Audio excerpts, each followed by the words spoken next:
Hello students, welcome back to my YouTube channel smart study science classes. आज के इस video में हम देखने वाले हैं क्लास साइंस का अर्धवार्षिक पेपर 2024-25 का। ठीक है, जिन बच्चों का पेपर हो चुका है उनका आंसर मिल जाएंगे, और जिन बच्चों का पेपर नहीं हुआ है तो आप इस पेपर को यूं की त्यों ही रट के ले जाएं। ये क्या, यही पेपर छपने वाला है। चलिए तो सॉल्यूशन स्टार्ट करते हैं, जिसमें सबसे पहला क्वेश्चन आता है हमारा, गेहूँ में रस्ट नामक रोग कारक है। ऑप्शन आ है आपके पास जीवाणु, ऑप्शन बा है विषाणु, ऑप्शन सा है शैवाल, ऑप्शन दा है कवक। ठीक है, तो इस क्वेश्चन का हमारा आंसर हो जाएगा कवक। क्या हो जाएगा? कवक। पेट्रोलियम का कौन सा उत्पाद सड़क निर्माण के काम में लिया जाता है? Petrol, diesel, bitumen, paraffin. तो इस क्वेश्चन का आंसर है हमारा कौन सा? ऑप्शन नंबर सा, यानी पेट्रोलियम का जो बिटुमिन है, बिटुमिन उत्पाद है, वो किसके काम में लिया जाता है? आपके सड़क निर्माण में। तीसरा क्वेश्चन है, कल्टीवेटर का उपयोग किया जाता है। ऑप्शन आ जुताई में, ऑप्शन ब निराई में, ऑप्शन स सिंचाई में, ऑप्शन द कटाई में। ठीक है, तो इस क्वेश्चन का आंसर हो जाएगा आपका ऑप्शन नंबर आ। जो कल्टीवेटर है उसका उपयोग कहाँ किया जाता है? जुताई के अंदर। ठीक है, ईंधन के ऊष्मीयमान का मात्रक है। ऑप्शन आ, देखो, के का मतलब किलो, जे का मतलब जूल, किलो जूल प्रति किलोग्राम।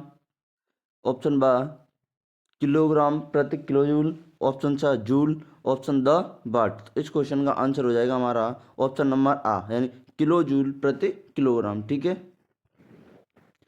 अगला क्वेश्चन हमारा क्वेश्चन नंबर 3, डेंगू रोग के वायरस के वाहक का नाम लिखिए। डेंगू रोग के वायरस का वाहक का नाम है मादा एडिस। क्या है? मादा एडिस। मादा एडिस क्या नाम है? मादा एडिस, डेंगू रोग के वाहक का नाम। ठीक है, अगला क्वेश्चन हमारा, कृषि पद्धतियों से क्या तात्पर्य है? जैसे कि आपने देखा होगा कि मिट्टी तैयार करना, जुताई, जिसे हम जुताई बोलते हैं, उसके बाद सिंचाई करना, खाद देना, काटना, भंडारण करना, ये सब जो कृषि के उपयोग या क्रियाकलाप होते हैं, उन क्रियाकलापों को क्या बोलते बोलते हैं मिलाकर? कृषि पद्धतियाँ। क्या बोलते हैं? कृषि पद्धतियाँ। ठीक है, यानी कृषि में काम आने वाले सभी क्रियाकलाप, यानी कहाँ से लेके मिट्टी तैयार करने से लेकर भंडार करने तक के वे सभी क्रियाकलाप जो कृषि में काम आते हैं, वे क्या कहलाती हैं? कृषि पद्धतियाँ। ठीक है, अगला क्वेश्चन हमारा, किन्हीं 4 उर्वरकों के नाम बताइए। जैसे कि हम बात करें किन्हीं 4 उर्वरकों के नाम, तो यूरिया है आपका, यूरिया है, अमोनियम सल्फेट है आपका, यूरिया है, अमोनियम सल्फेट है, नाइट्रोजन है, फॉस्फोरस है, पोटेशियम है, यानी जिसको हम बोलते हैं NPK। क्या बोलते हैं? NPK। एन का मतलब नाइट्रोजन, पी का मतलब फॉस्फोरस, के का मतलब पोटेशियम। ठीक है, ये हो गया आपके 4 क्या उर्वरकों के नाम। जैसे कि अगर बात करें हम क्वेश्चन नंबर 6, क्वेश्चन नंबर 6 क्या है? PCRA से क्या से, यानी PCRA के बारे में लिखा, यानी PCRA किस में काम आता है, और PCRA का पूरा नाम, PCRA का पूरा नाम होता है पेट्रोलियम संरक्षण अनुसंधान संघ। ठीक है, अगला क्वेश्चन है, मरुस्थलीकरण से क्या आशय है? यानी मरुस्थलीकरण की परिभाषा लिखनी है। इसमें आपको क्या करना है? मरुस्थलीकरण की परिभाषा लिखनी है। जो उपजाऊ भूमि का मरुस्थलन बदलना ही क्या कहलाता है? मरुस्थलीकरण।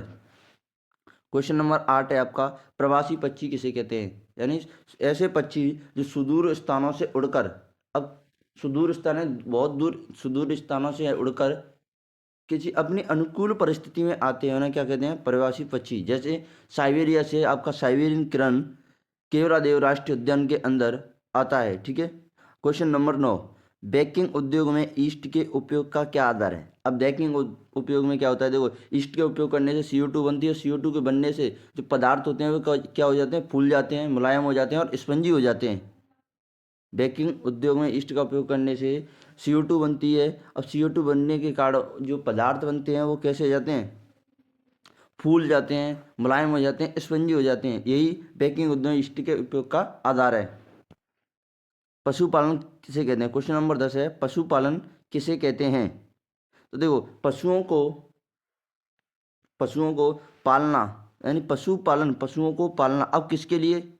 एक तो हमें उनसे जो डेयरी उत्पाद चाहिए, दूध चाहिए, उनकी देख रेख करना, तो डेयरी उत्पादों और यानी पशुपालन की अगर डेफिनेशन देखें तो पशुओं को उनके विकास यानी उनकी पशुओं की देखभाल करना, कैसे देखभाल करना, टाइम से चारा डालना और उनके रोगों से मुक्त रखना, और डेयरी उत्पादों के लिए यानी अपनी ज़रूरतों के लिए पशुओं को पालना या उनकी देख रेख करना ही क्या कहलाता है, पशुपालन। ठीक है।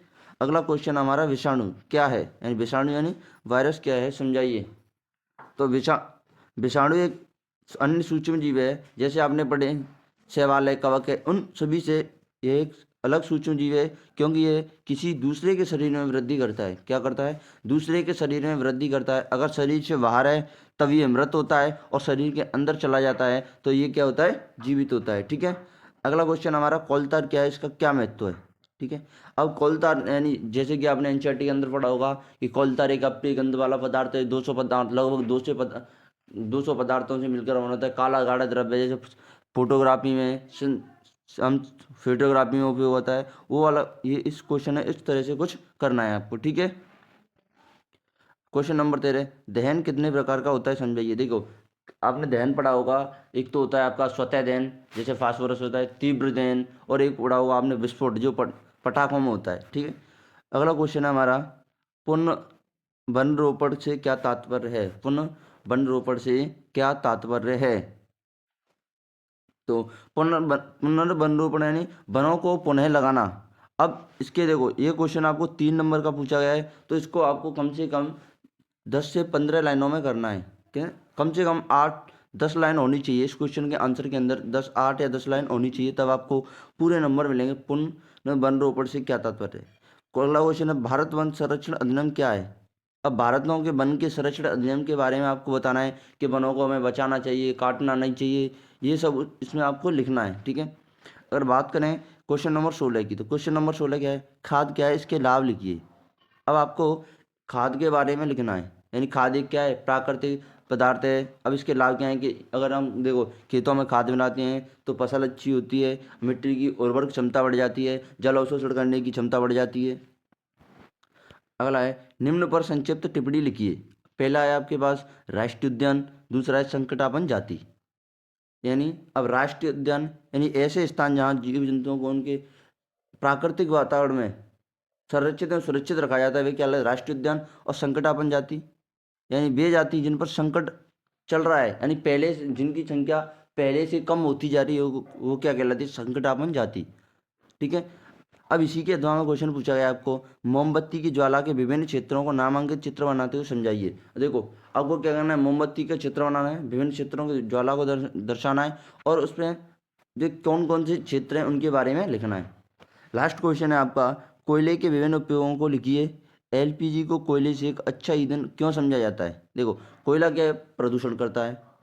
कोयला क्या है, प्रदूषण करता है, जो कि एलपीजी प्रदूषण कोयले से कम करती है।